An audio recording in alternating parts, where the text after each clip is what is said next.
It's the Joe Holka Show presented by PrizePicks. It's week 2. We're talking 6 key matchups to watch in season long in DFS. Of course, we'll build a DraftKings lineup at the end. Let's talk about your first guy, Amon-Ra St. Brown. This matchup this week obviously funnels into one of the games that's extremely exciting that I think a lot of people are going to be talking about. But Amon-Ra really just hasn't disappointed us much over the last few years, it seems like. No, and what would be a Joe Holka, Rich Hribar show when we don't bring up the sun god, right? Yeah. Like, it feels like we're just back at home, where we should be. You look at Amon-Ra St. Brown from a usage stance, he walked right back into the role that we saw he had last year. He came out, he played every single passing down. He ran every single route that was available for the Lions. He had 28% of the team targets, got right off the blocks where we wanted to. But in particular for this matchup and in context of this DFS slate, he really stands out. We don't have Justin Jefferson on the main slate. We don't have Tyreek Hill and Jalen Waddle on the main slate. We don't have Chris Olave on the main slate. We don't have AJ Brown on the main slate. Like, we're missing a lot of firepower wide receivers that are typically there. So we're thinned out at wide receiver at the top. So he really stands out. And then from this matchup, it's just made for the sun god. You look at where Seattle just got bludgeoned in week 1, and it was just over the middle of the field between the numbers. Matthew Stafford was 16 of 22 passing for 172 yards between the numbers. And you look at between the numbers, Los Angeles wide receivers caught 14 of 19 targets for 153 yards as part of that grouping. When these teams played in week 4 last season, Jared Goff was 15 of 20 for 233 yards, 11.7 yards per pass attempt between the numbers. Remember, the sun god didn't play in that game. He missed that game. And Goff still threw for 12 yards per pass attempt over the middle of the field. It's kind of really just a tailor-made spot for Amon-Ra's. We have a thinned out wide receiver pool at the top. He's got a great matchup. He just really stands out this week overall. Yeah, what I always like to see too, especially with a quarterback like Jared Goff, who doesn't necessarily do great under pressure, the Seattle defense bottom 3 in the league at pressure rate. So really like the idea of him having a lot of time and then going to his number 1 weapon as much as possible. So let's talk a little bit about a guy that struggled a little bit in week 1. Not a guy that we're normally talking about struggling, but from a decision-making standpoint, Josh Allen, really rough start to his season, right? Against this Jets team. No Aaron Rodgers there, so they're going to be relying even more on their defense. But Josh Allen struggled a little bit with his decision making. Seems like you think he might rebound a little bit in week 2. Yeah, this is a great flop lag spot for Josh Allen. I mean, since the start of last season now, Josh Allen has thrown for 5.8 yards per pass attempt in 3 games against the Jets, and he's thrown for 7.7 yards per pass attempt against everyone else. We saw this a little bit in week 1 too. Like, Joe Burrow's history against the Browns popped up. Daniel Jones's history against the Cowboys showed up. Like, some teams just are bad matchups for guys, and I think the Jets are just one of those teams, and obviously are a bad matchup for a lot of guys outside of Josh Allen too. But this is as good as a bounce back spot you can look for. We've got the Bills as 8.5-point home favorites. They have one of the highest team totals of the week. And when you look at the spot for Josh Allen, historically how he's performed since his rookie season, Josh Allen has averaged 23.8 fantasy points per game as a home favorite of touchdown or more. Then he's also got a great matchup. The Raiders allowed the most yards per drive of any team in the NFL in week 1. After they were 28th in passing points allowed per attempt last year, they open up in week 1 and they're 25th in passing points allowed per attempt to Russell Wilson. So we've got a great matchup. We've got Josh Allen in a spot he's historically crushed. I think we just go right back to him. He is expensive, but I think that we go right back to Josh Allen. Who we pairing with Josh Allen here? Is it your boy Stephon Diggs? Sounds like Gabe Davis might be in route for another nice little bounce back spot as well. So you obviously always, Diggs is in play, but I didn't want to open this segment talking about Amon-Ra St. Brown, Josh Allen, Stephon Diggs. Right? The people would leave the video, right? Actually, the people loved this video last week, Reeb, so we're doing well already. But yes, Stephon Diggs is amazing. We know this. I love Stephon Diggs. Yeah. But let's talk about your boy Gabe this week. Yeah, I mean, we gotta get a little spicy now, and we gotta move down the line. And I think that this is a spot where you look at Gabe Davis, and this is a Gabe Davis signal, right? We always highlight him that he's worst against man coverage and press coverage. Since the start of last season, he averages just 0.72 yards per route run, 13.3% of the team targets against man coverage. But against zone coverage, he averages 1.81 yards per route run with an 18.2% target share. In week one, the Raiders played zone coverage on 85% of passing snaps. That was sixth in the league. They also allowed a 77% catch rate to Denver Broncos wide receivers, 2.33 PPR points per target to opposing wide receivers. That was 30th in the position. So it just gives us a clean line to get unique. If we're going to play Diggs, you have an inherent double with Gabe Davis this week. I think this is one of the spots where you target Gabe Davis.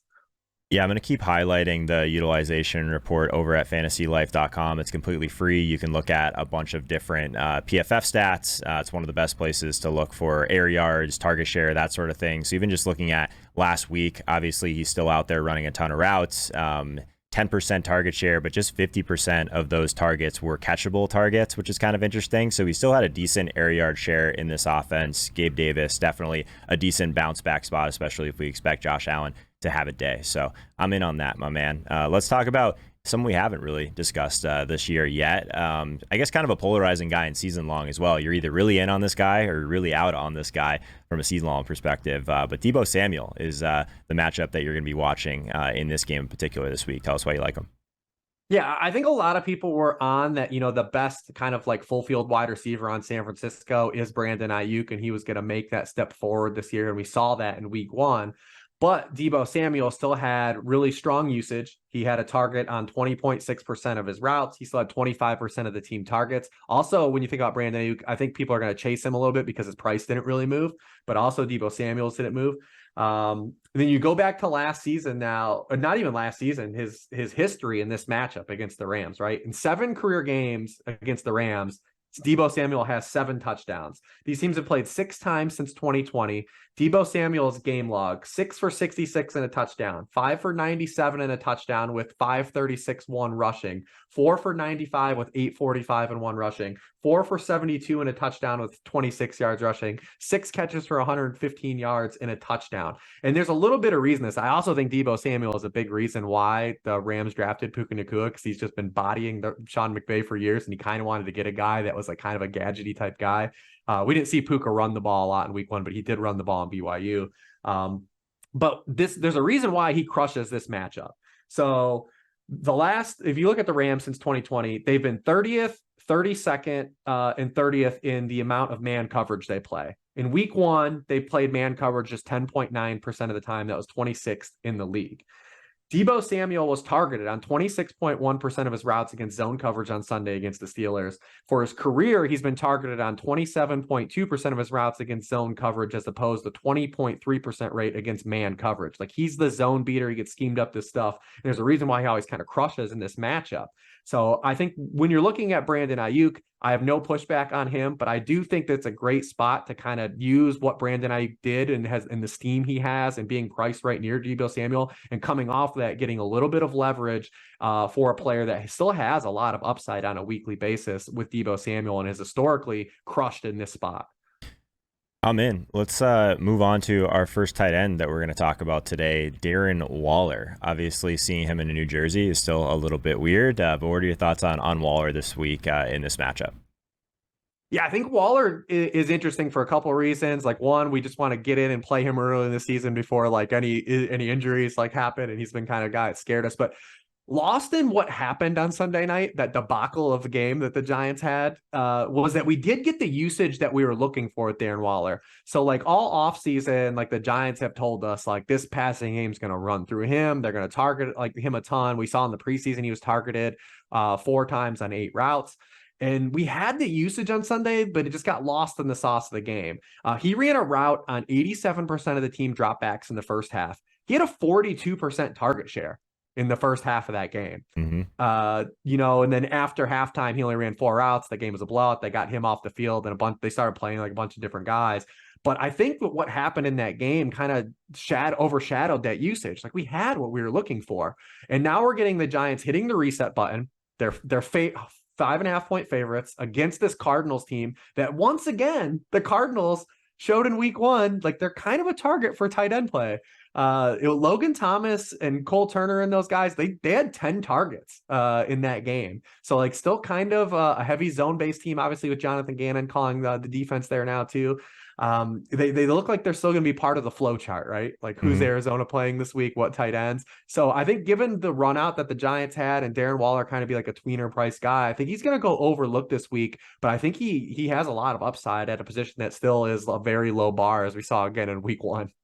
Yeah, I think one of my themes this year is going to be doing a lot of prize picks against Arizona as well. So I like the Darren Waller over 54.5 receiving yards in this one. So if you want to tail me on that, just use code HOLKA. There's a link in the description. Bring you right to prize picks and get that free $100 deposit bonus. So let's move on to your last guy, Mike Williams, and then we'll build a DraftKings lineup. Reeves, tell us why you like Big Mike this week.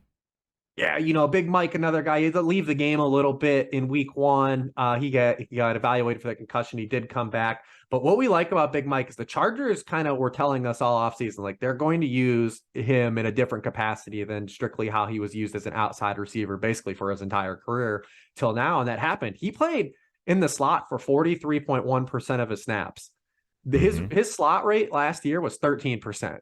So what that does for a guy like Big Mike is it's just going to give him a lot more efficiency smoothing targets instead of just relying on like him to win in contested catches or these one-on-one situations down the field, which is pretty massive for a guy like him. It didn't fully play out in week 1, but I think that this is a great matchup. The Chargers are not going to run for 240 yards against the Tennessee Titans. Right. Like that is not going to happen like they did in week 1.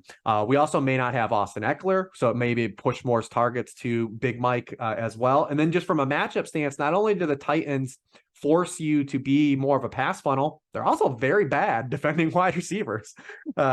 They allowed New Orleans wide receivers to catch 18 of 25 targets for 262 yards in week 1. And then on downfield targets, they were once again a team that just gave up the bag. On targets to wide receivers 10 plus yards downfield against New Orleans, 7 of 11 targets were completed for 179 yards and a touchdown. So Big Mike at his pricing, again, you can always play Keenan Allen. Keenan Allen's going to be really good in this game.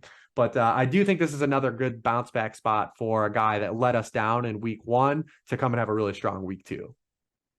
Love it. Before we build the lineup, just a quick heads up. This year, all my final DFS picks and season-long content are 100% free. It's where I'm live updating them throughout the entire week. But to get there, you're going to have to head over to my newsletter. So that's the only place I'm going to be dropping those links each week. So you want to tap that first link in the description to get over there. Also spent the entire off season building out a free course for you guys. It's basically an ebook that will help you get better on DraftKings and FanDuel. I'm calling it the DFS Masterclass. So check that out as well. And let's go ahead and build the DraftKings lineup. Reeves, you ready for this? Yeah, absolutely. Let's fire something in here. Let's do it. So of the guys we talked about today, is there anyone that you want to make sure we get in as a priority early on? I mean, I think listen, anytime you're going to plant a flag on Gabe Davis, we got to play him, right? Yeah. Like, we got to do it. I can't hedge. I can't tell you guys like, this is a Gabe Davis week and we're not going to pull a trigger. Yeah. Let's get Josh Allen in there as well to get that stack. So looking at this, I'm actually curious at Darren Waller's price, 5,500, a little spicy for a tight end. So do we want to spend up there? It might make it a little bit more difficult to get to a guy like Amon-Ra later on. I think that it's going to be hard to pay up at both quarterback and tight end. Like historically, like if you do one, it's hard to do the other. This is like why Chief stacks have been hard for years, right? Right. Like building Chief stacks. So like I think with us going Josh Allen, we probably have to pay down at tight end. Yeah, because anytime you take your onesie positions and you go up, you're going to be really hurting. Yeah, I agree. So do we want to prioritize Amon-Ra or Deebo, you think, in this lineup? Can we do both? Can we try We probably both? can. Yeah, Deebo's only 5,600. That's kind of nice. Okay, so we got Deebo in there. We got Amon-Ra in there. So our 3 wide receivers are in there. Is there, I guess, what's going to be like that placeholder defense, you think, this week, Reeves? Is it Cardinals at 2,600 against the Giants? I don't know. There's a few different options here on the cheaper side of things. Buccaneers against Chicago, 3,200. We could use as a placeholder. What do you think on defense? Yeah, we'll at least placehold the Cardinals. I'd love Bucks getting up to Bucks would be cool. We'll placehold with the Cardinals just to see if we have some fun money to kind of move around. Cool. On the running back side of things, at least early ownership, there's a few guys that kind of stand out on the cheaper side of things. David Montgomery's 5,800. Also, Rashad White is 5,500. You like either of those guys, or is there another direction you want to go at running back? Yeah, I think we can build as the natural mini and play Kenneth Walker. Okay, I like that. We can do 5,800. Kenneth Walker and have a natural mini. Do we Rashad White? Rashad White's price is really good and the matchup's good. The question is Rashad White good? Right. That we is haven't fair. really seen a lot of evidence. I say we could put him in because maybe we get back to Bucks defense. Like maybe we get back to That Bucks could work. defense. So let's Maybe put we him could in there. do- We're going to need to spend down a tight end, which we were planning on doing anyways. So yeah, I think we go back to the guy that was popular last week. I think Just this gonna is say it. another spot for Luke Musgrave. Yep. I like that. I think that's anytime you can jump back into a tight end specifically that people really loved the week before and his price hasn't moved a ton. I like that quite a bit. So with Cardinals D, we're sitting at 5,800 in the flex in this last spot. I was gonna say let's try to get back to the Bucks, but you know who's right there at 5,800? He's actually at 5,700. Who's that? Is Big Mike. Oh, Big Mike. There we go. I mean, how it seemed like it was just meant to be.